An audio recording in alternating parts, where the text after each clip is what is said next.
Populism is, well, popular, at least something. Economic populism, the tax the rich to help the poor mentality, some of the less espoused, may help win elections, but then again, some don't. This debate sparkling in an editorial in the Wall Street Journal, of all places. Economic populism is a dead end for Democrats, they titled it. The de Blasio-Warren agenda won't travel. And they went on to say, well, it works in midnight blue Massachusetts, they wrote, or solid blue New York, for that matter, hasn't sold on a national level since 1960. And need proof? Well, remember Occupy Wall Street? A lot of people don't, though. Neither does the political system, since that movement sparked very little in the way of political change, although some say not so fast. There is a counter-argument, Bill de Blasio being the poster child for it, whose To New York's message launched him to a 49-point win in the New York City mayoral race, and he almost won Staten Island, believe it or not. How about Elizabeth Warren, whose message of regulating Wall Street and corporate greed has her frequently mentioned as a Democratic White House possibility, and certainly the golden child when it comes to the progressive left. And you can make the argument that 2008 Barack Obama benefited from economic populism. The redistributor argument from McCain didn't work for him, but many on the left are now frustrated with Obama, feeling he hasn't followed through. And if you want one more voice, how about the Pope? Pope Francis chimed in criticizing capitalist systems that too often, he says, overlook the poor and encourage the wealthy to take greater advantage. Chris, let me start with you in this. Let me just say, yes. if you think Elizabeth Warren is going to help the Democratic nationally, Republicans, no one thinks that. Republicans would love to have These her two guys be think they would. I'm not so sure. Oh boy, they are not seeing the world as it is. You know, the bottom line is she can say whatever she wants, but she doesn't have to run anything. Right. Where the big test is going to be is with the mayor. If he can make it work economically and he doesn't chase away business and wealthy people, then he's going to have some following. The days of Republican austerity are over, and they're not just over in Massachusetts and New York. Why, we don't have deficits anymore? They just disappear? No. I didn't say we didn't have to take care of deficits. I didn't say that we can continue to spend money we don't have. I didn't say that. So what I said is that the remedy, that you slash taxes for the rich and you slash spending on middle-class programs and poor programs, and on education and on health care and the environment, that's what's over. So what are you going to do? What are you going to do? You're going to follow essentially the de Blasio lead. You're going to start reinvesting in infrastructure. Who just said that?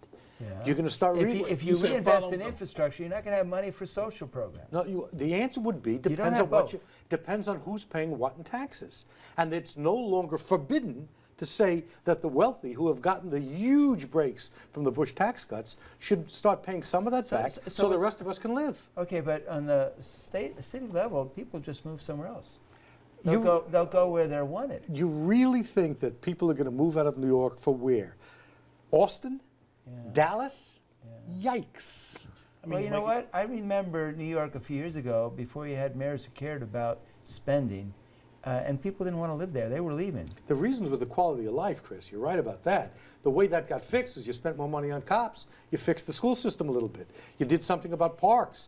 That's what brought people back. And you also had more jobs. On a broader level, though, it's not made-believe. The gap between have and have-nots getting wider and wider. And it's been some really interesting pieces where the working poor look a lot different than they might have 20 years. They need better jobs. That's what they need. But when does the tipping point happen? I mean, one of the best things about Americans, we're all optimists in that we all think, you know, it's like, I love when it comes to the inheritance tax, right? It affects 0.5%. But Americans don't want to raise it because when they're millionaires, they don't want to get hit with the tax. That's one of the beauties of this country. That said, there's a real sense that, wait a minute, a lot of people are hurting now. Not just some on the bottom, but a lot of people can't make it. And they're trying, and they're working, and they still can't make it. We're not talking welfare queens. They can't make it. When does the tipping point happen? When they start getting really angry at the 1%, saying this doesn't add up right. I'm not talking pitchfork and stakes, but I'm talking about stuff that impacts elections.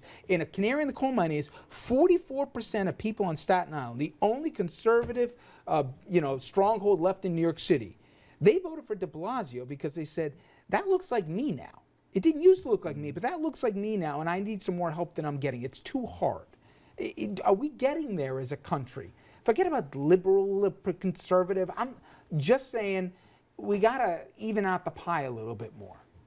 No? It didn't work for Occupy Wall Street, with all due respect. It worked for Occupy Wall Street. They coined a phrase that got turned into 1% versus the 99% that reelected Barack Obama.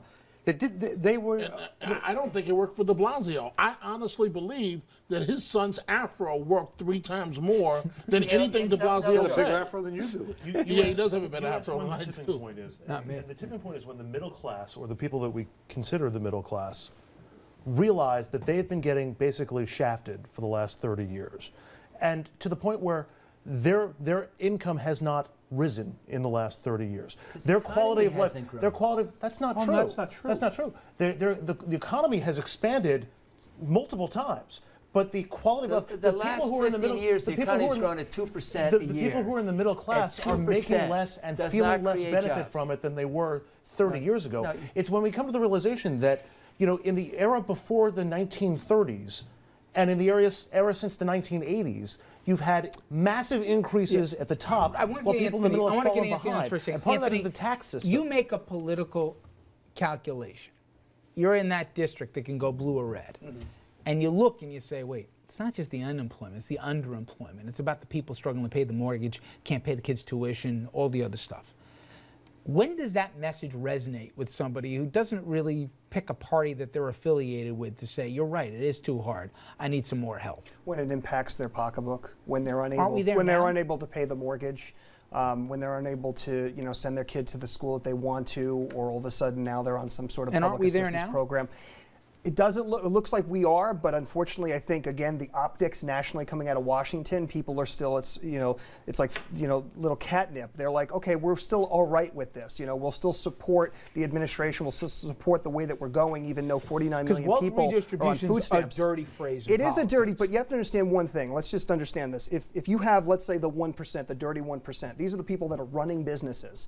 If you start taxing them more, they're already paying 50%. Let's be honest here. You talk to small business owners that may generate $1 million a year and have 20 employees, they're paying 50%. Okay, I have a lot of these people. I know a lot of these people.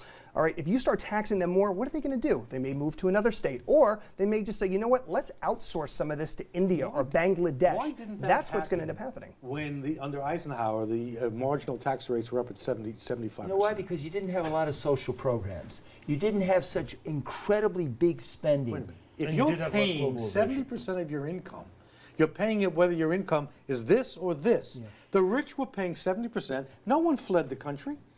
Now they're paying 35 and everyone's yelling. That's why, that's what you guys are missing.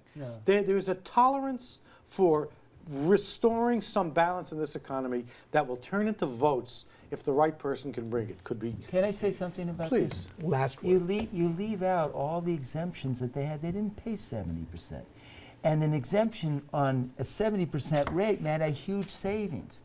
Folks didn't pay 70% then. They paid 60, 50. Now they're paying 28. Why don't we just grow the economy, get rid of all the tax loopholes, and we'll be a lot better Because you off. need to spend money in the public sector. Okay, when we come back, I want to save some time for this.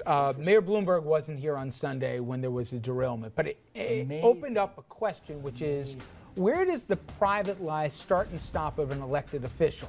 We're going to get into that after this.